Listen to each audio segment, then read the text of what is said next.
So that's my 25-yard shot at the E, and then that's a 100 and a 100 just from that crouch position. Feel pretty good about the season.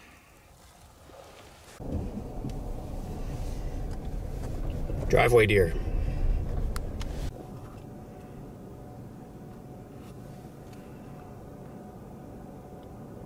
Going on. Okay, there's another property we hunt.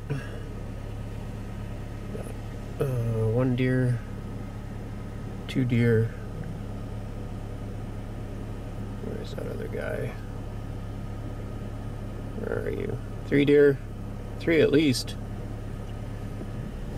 And a fourth one further back. So I just came out to meet up with the boys at the hunt camp and doing a cruise by some of the properties that we hunt. Things are looking pretty good. I saw two does in a field corner pocket close to the hunt camp property, and then all these deer here. Deer everywhere. I'll see if they're still there when I'm on my feet hunting them.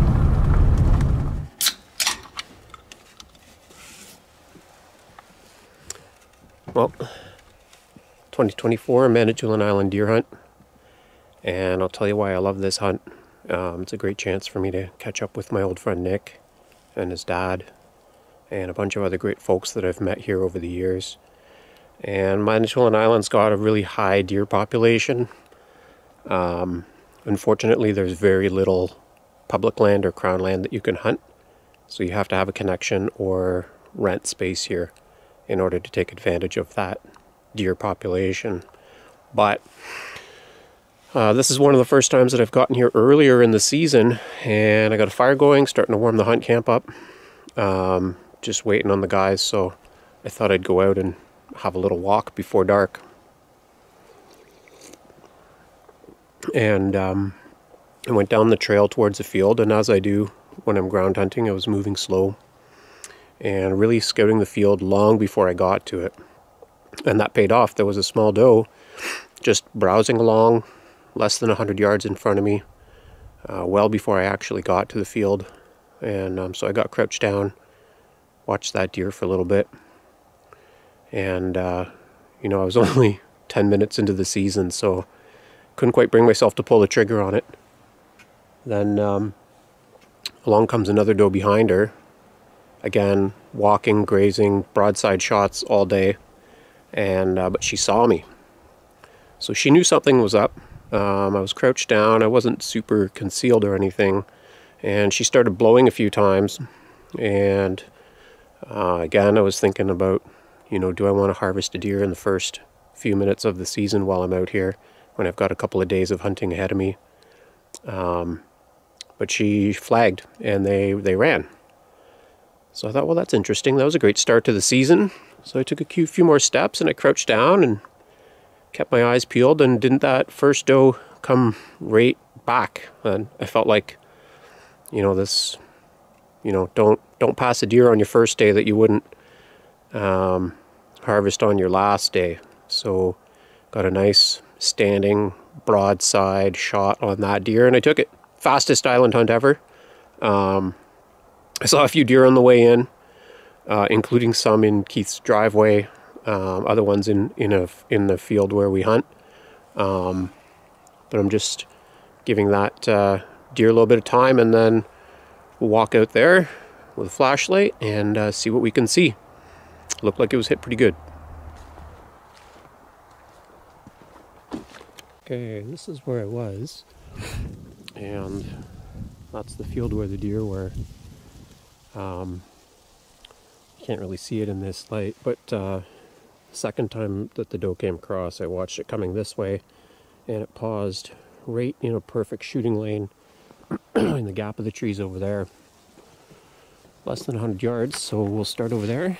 I watched it run over to the tree line on the far side of the field, and I expect that it's just lying in the tree line.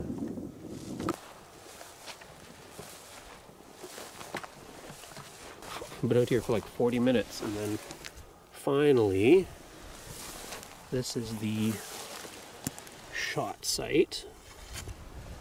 So there's some white hair here. See if I have a bit of flagging tape. I might mark this because I feel like I might have to come back in the morning. Okay. All that searching paid off. I'm on the blood trail now. So the deer ran in here.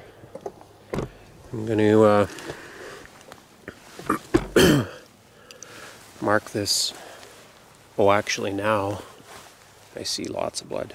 So this is a good tip. It's a good idea to always carry a little bit of toilet paper with you, but it makes a really good trail marking because it gets damp and it sticks to where it gets laid down, and it's super easy to spot after and it biodegrades. Let's see where our next spot of blood is. I think this that's pretty promising. That is I think that's a piece of lung. So that's just back from where I found those two because I was having trouble finding the forward trail. Hung a piece of toilet paper up in a tree, so it'll be easy to find if I have to come back in the morning. So the search continues, but with a big chunk of lung like that, or liver, or whatever it is, there's got to be more in the trail. I remember seeing this white stick on my first pass through when I did not find the trail, but I must not have been looking hard enough because there's blood there, and there's blood on that leaf there, so there is a trail through here. This is what I want to see. A bigger pile of blood. Rested that blood trail over supper. So as per his usual style, Nick cooked up a real feast. We had perch fillets. We had venison, vegetables from his garden, pickles from his garden. What else was there? Kimchi that his friend made. It was all really good stuff. And then we came out, three of us looking in the dark.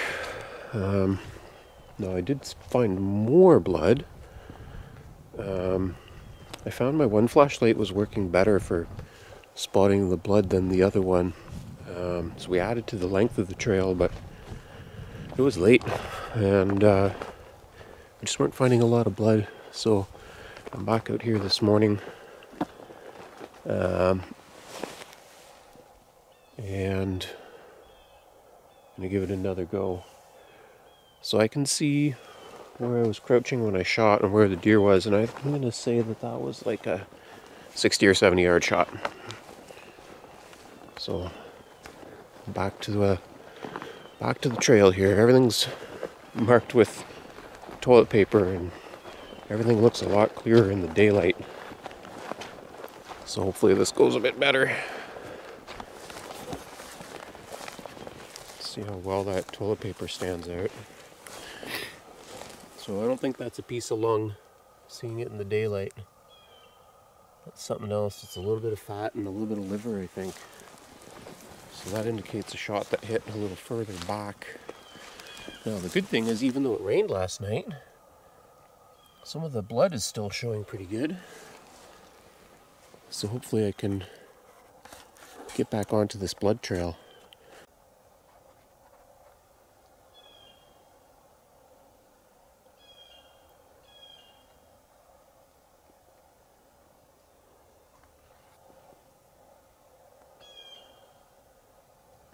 Guess it's not a great time to be a snowshoe hare, eh, buddy? You're all ready for winter, and winter's not here yet.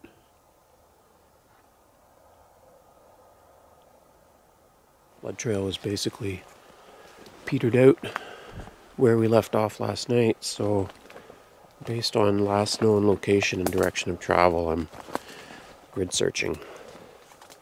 So with the compass, I'm following a line and walking through this patch of cedar bush, and then I bump over about 20 meters, walk back in the opposite direction, bump over 20 meters.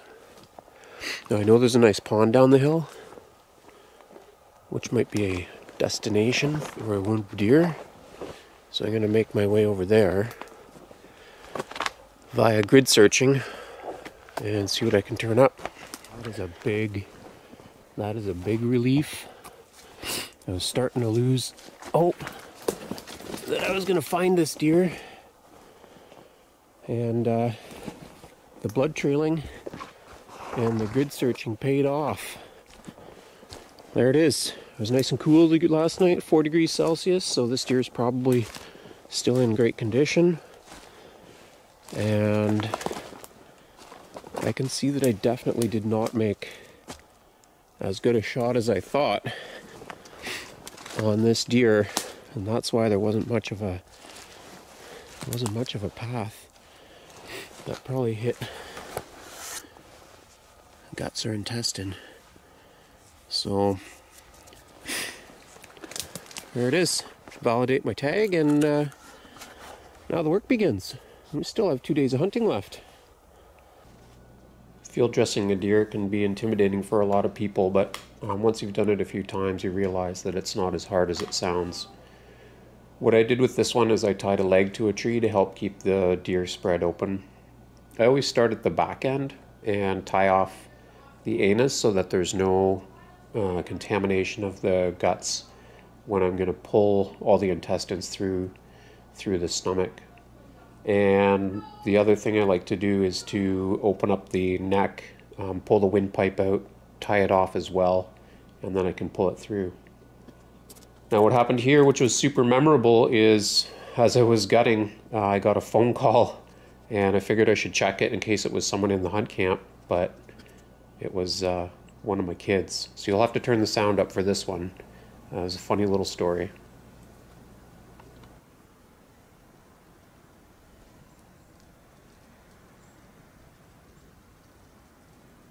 Hello?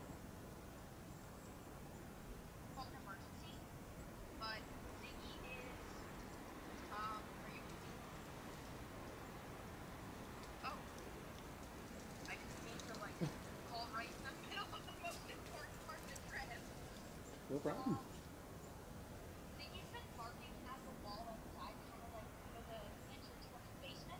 Yep. Okay, I'm putting all my shoes up right now. There.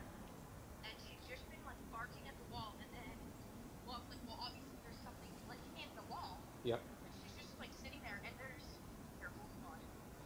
There's like a bin here. Oh yeah. And then she's been barking, and there's nothing in the bin but that I can see, but like I can hear like hissing, like from around the bin. I have like a snake with me, so I didn't want a big snake to jump out at me. But Okay. Ziggy won't come inside because she's been barking at it, and I don't know what it is. So, hello? Uh-huh. What if you pull the bin out of there, Linnea? It's just full of creosote from when we cleaned the chimney. Okay. You want to flip the My can? alarm went off. That's what it needs to know. Oh, never mind. It's a ferret. It's a ferret. It's a ferret. Hey! Ziggy! Hey! Ziggy, no! It's a ferret! Okay. Oh, Ziggy! Ziggy, Oh sit. my gosh, there was a ferret! That's cool. It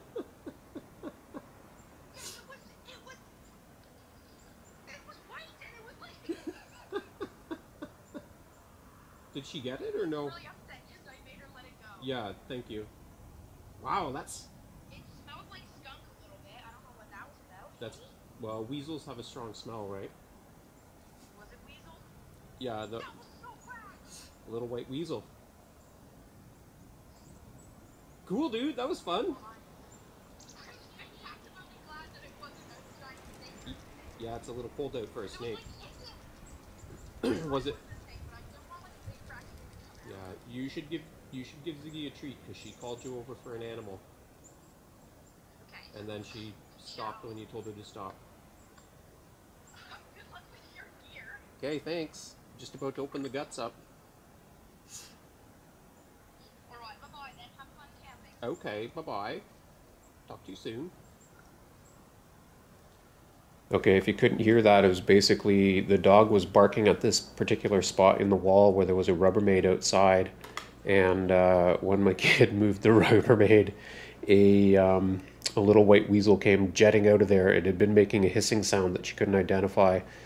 Anyway, the dog grabbed it, carried it around the yard until she was told to drop it. So everything worked out pretty well, but it was pretty exciting. So here you can see I just got in, opened up the diaphragm because I had cut off and tied off the windpipe by opening up the neck. I was able to reach through above the lungs, grab the windpipe from inside the animal and pull the windpipe out. And then I was able to reach in to the back of the gut cavity and pull the, I guess the rectum out that I had tied off. And then you can just pull the windpipe and all the guts come out in one nice tidy package.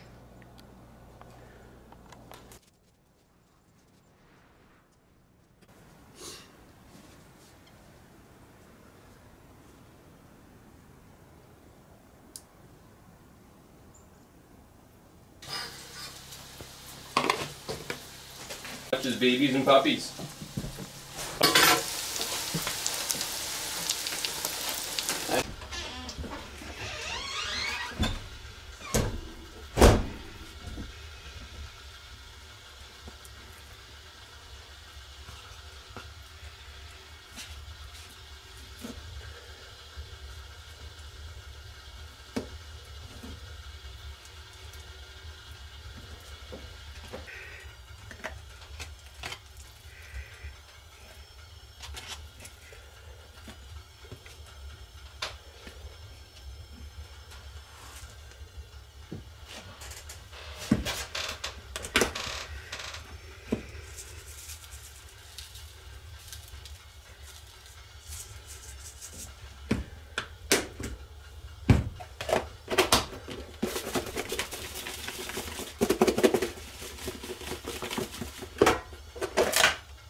I like to put these little meat scraps out.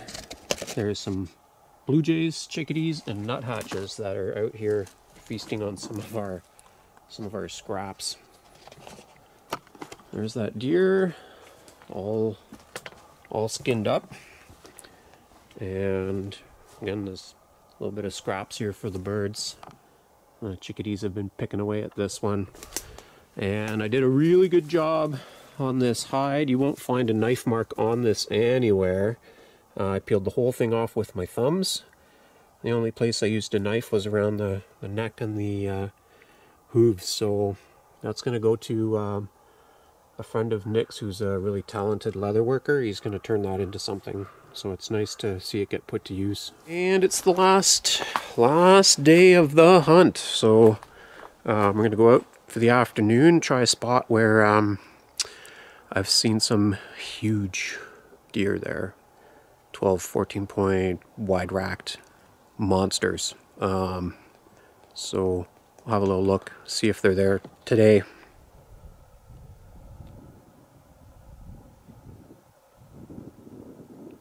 This is a beautiful pasture property with kind of a succession of fields and a bunch of cedar bush and a little bit of softwoods mixed in, deciduous softwoods. You see a lot of the redwood dogwood here, red twig dogwood, red osier dogwood, a couple names for it.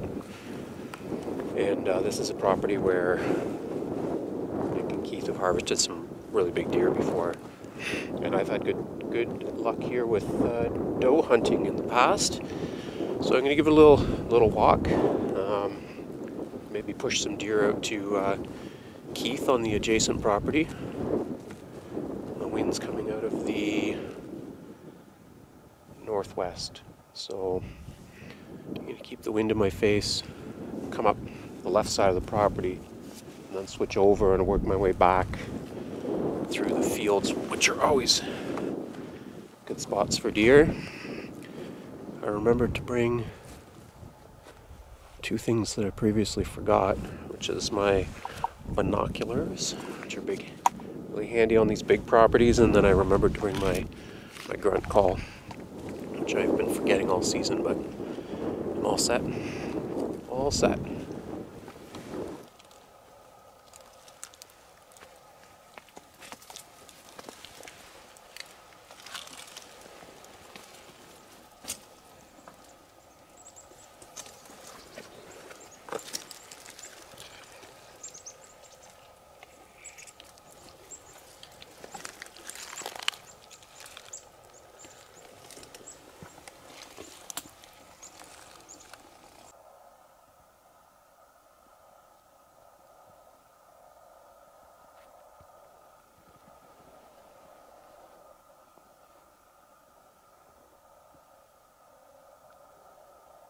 With my deer tag closed and coming to the end of the season, I'm basically hunting for bucks. So I worked that property pretty hard, and on my way out, almost back at the truck, I came across a group of does, and I watched really hard to see if there was a buck with them, but it just seemed to be a couple does, couple fawns. So that was a pretty nice close to the season too, almost the same as the start of my season.